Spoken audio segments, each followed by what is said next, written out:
Let's talk YouTube numbers. Okay. The fake ones, the real ones. Let's talk about... No, the first thing is, do you believe that some YouTube numbers are manufactured? Yeah. You do? Yeah. Okay, now if YouTube numbers are being manufactured, let's say if allegedly being manufactured, what is the benefit of doing that for those who may be engaging in those? I guess it depends where you're coming from the standpoint you're coming from. If you're a rapper and you've never sold a single in your life, but you've got 20,000 views in one day off a YouTube video, that doesn't make sense to me. Nothing correlates. You're probably obviously doing it because you feel if someone sees the number, they're gonna be more inclined to post you. That shouldn't be the case. Your case, the way it should be is good music. I'm not saying that it always prevails. Good music doesn't always get into the public eye, of course. But you've got to focus on the music first.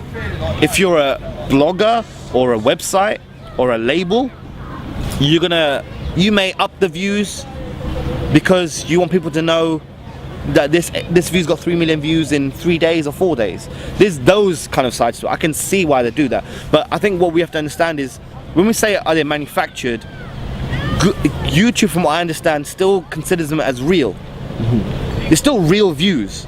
How someone does it, I don't know. Whether they're changing the algorithm, which is a technical term, I don't even know what algorithm is, I've just been told. Algorithm.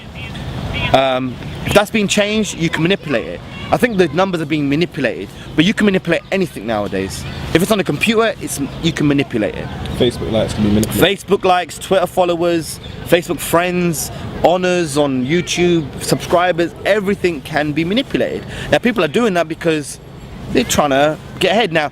But then on the flip side, people will say, but that's no different from when a label buys records, or alleged labels buy records to up the first week sales. Right. That's the same thing, right? Just re-upping into their own company and then get the money back, possibly. But when you're doing YouTube views and you got adverts, you're making your money back. It's just you're putting that money there to up the views, and then from one side it trends. So if you get a video, so then it ups the placement, the visibility, and then you see it in the front page here and there. So I'm always skeptical. I'm a skeptical person by nature. If someone says to me that's a tree over there, and they said it came from, you know, the earth, I'm like, how did it come from the earth? Are you sure? Even though it is, that's a bad example, but I'm just a skeptical person, period. So when I see video views that are like, rah, I get artists hit me on Twitter all the time. Yo, check me out, I'm the realist. 30,000 views in 3 days. I'm like, but you've never sold a record in your life. If you were to do a free event,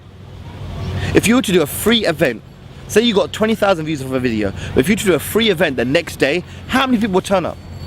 Even if it was a free event. Well, okay, so, but hypothetically speaking, is that to say that there should be a direct correlation between YouTube? Because people can watch something on YouTube and may not be an actual consumer and the artist. Okay. So there could be, that's the other side of it. That's true, and that's very true. That's a good point, Amaru. But I will say this, at least 10%. If you've got 20,000 views, at least 10% should come up for a free show. I agree. That's 2,000 people. So 2,000 out of the 20,000 should be your fans, right? At least. Not just people looking at it. There should be some form of correlation. Or correlation. It should be something. Or 1%. Give me 1%. Because there's no correlation between the YouTube views and your actual iTunes sales or your actual visibility in terms of shows.